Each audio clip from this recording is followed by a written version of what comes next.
रामकृष्ण हरे.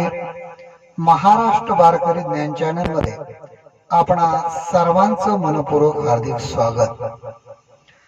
आज आपण ज्ञानेश्वरी जयंतीच्या निमित्तानं ग्रंथराज ज्ञानेश्वरी या ग्रंथाबद्दलचं थोडक्यात वर्णन करण्याचा प्रयत्न करणार आहोत.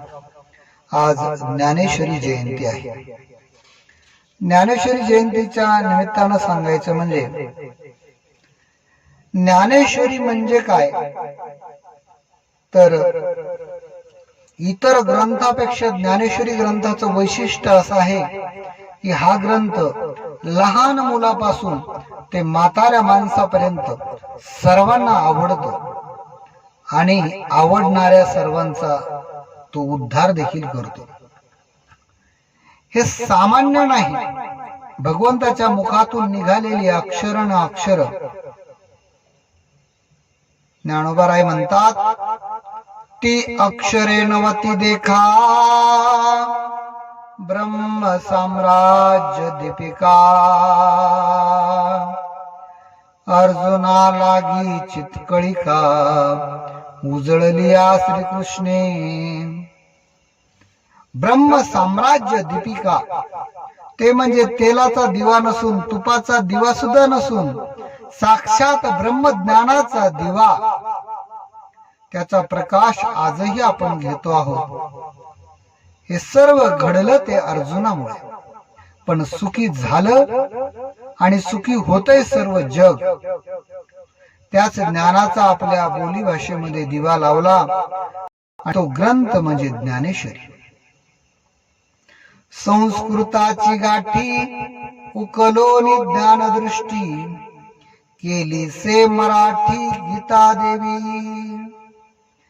केली संस्कृताची गहने, तोडोन मराठी शब्द सोपाने. रचिली धर्म निधाने, श्री निवृत्ती देवे. एत सर्वणाचे निद्वारे, तीर्थे गती सोपारे. ज्ञानदेव म्हणे दातारे, माझे केले. ब्रह्मज्ञानाचा प्रकाश या ग्रंथामध्ये आहे आणि हा ब्रह्मज्ञानाचा प्रकाश झाकून ठेवला नाही, लपून ठेवला नाही, तर उघडा केला. पण तो घेण्याचं माध्यम सांगितलं.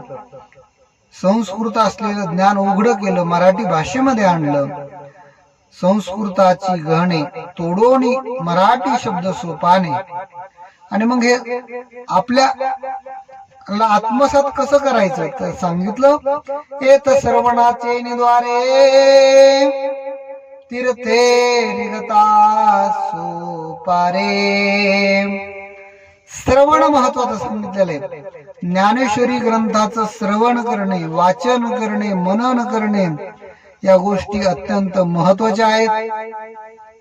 कधी कधी साधकाला काही ग्रंथ अध्ययन करावं लागतात, पण ते ग्रंथ अध्ययन करत असताना त्या ग्रंथाचा विषय, वक्ता आणि श्रोता हे तिन्ही महत्वाचं असणं, उत्कृष्ट असणं, सर्वोच्च असणं अत्यंत महत्वाचं असतं.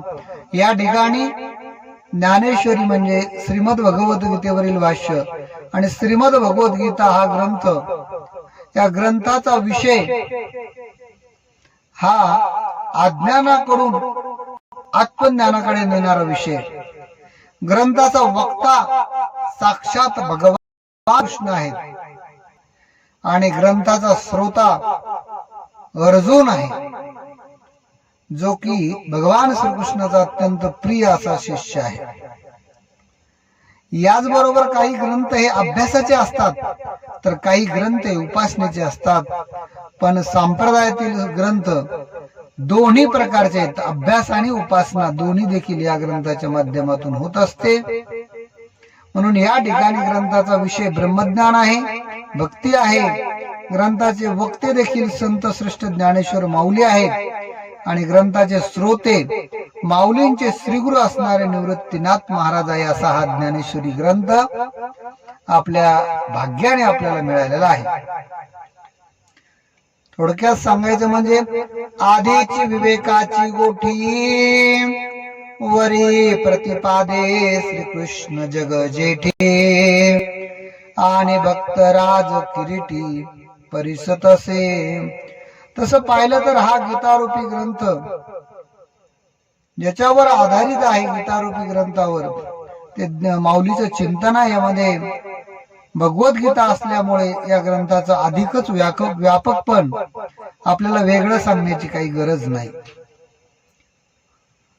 ज्ञानेश्वरी ग्रंथाचा विचार केला तर या ग्रंथामध्ये देखील ज्ञानेश्वर माऊली ग्रंथ सांगतात, साक्षात श्री गुरु निवृत्तीनाथ महाराज पुढे बसून श्रोत्याच्या भूमिकेमध्ये ग्रंथाचं श्रवण करतात.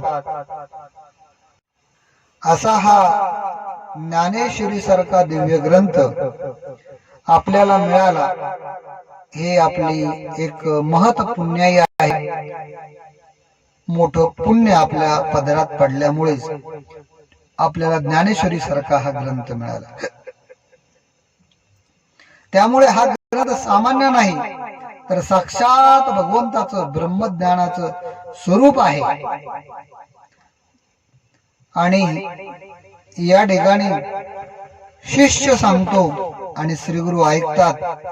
हे फार मोठं नवल आणि दुर्मिळ अशी घटना ही घडलेली आहे. अनेक ठिकाणी गुरु सांगतात, शिष्य ऐकतो, पण या ग्रंथाचा जर विचार केला तर या ठिकाणी शिष्य सांगतो आणि श्रीगुरु ऐकतात.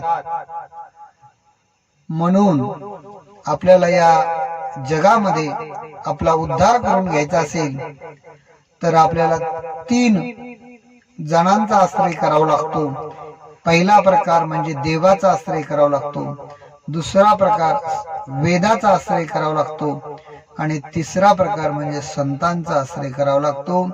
ज्ञानोबाराय जगद्गुरु तुकाराम महाराज आदी करून सकल संतांच्या कृपाशीर्वादामुळे आपल्याला या ब्रह्मज्ञानाची चव चाखायला अत्यंत सुलभ अशी झालेली आहे. तर भगवान श्रीकृष्णाने श्रीमद भगवद्गीता रूपी ग्रंथ आपल्याला सांगून आपल्यावर खूप मोठे उपकार केलेले आहेत. पण या ग्रंथाची भाषा संस्कृत असल्यामुळे ती गहन होती, तेवढी बुद्धी सामान्य माणसाची नव्हती. म्हणून भगवान श्रीकृष्ण आपल्या प्रेमासाठी माऊलीचं रूप धारण करून अवतीर्ण झाले आणि आपल्या या रूपामध्ये सांगू लागले, विश्व स्वधर्म सूर्य पाहो. हे संपूर्ण विश्व या ज्ञानाने सुखी होईल असा व्यापक विचार करणारे ज्ञानेश्वर माऊली. जगाने मानलं म्हणून माऊली मोठे आहेत, तर माऊली मोठे आहेत म्हणून जग मानते त्यांना. माणसाला खरी गोष्ट ही उशिरा कळते, पण काय राहते. उथळ पाण्याला खळखळाट फार असतो. समुद्राची जर स्थिरता व्यापकता ही ओढ्या नाल्यांना कधीच येणार नसते.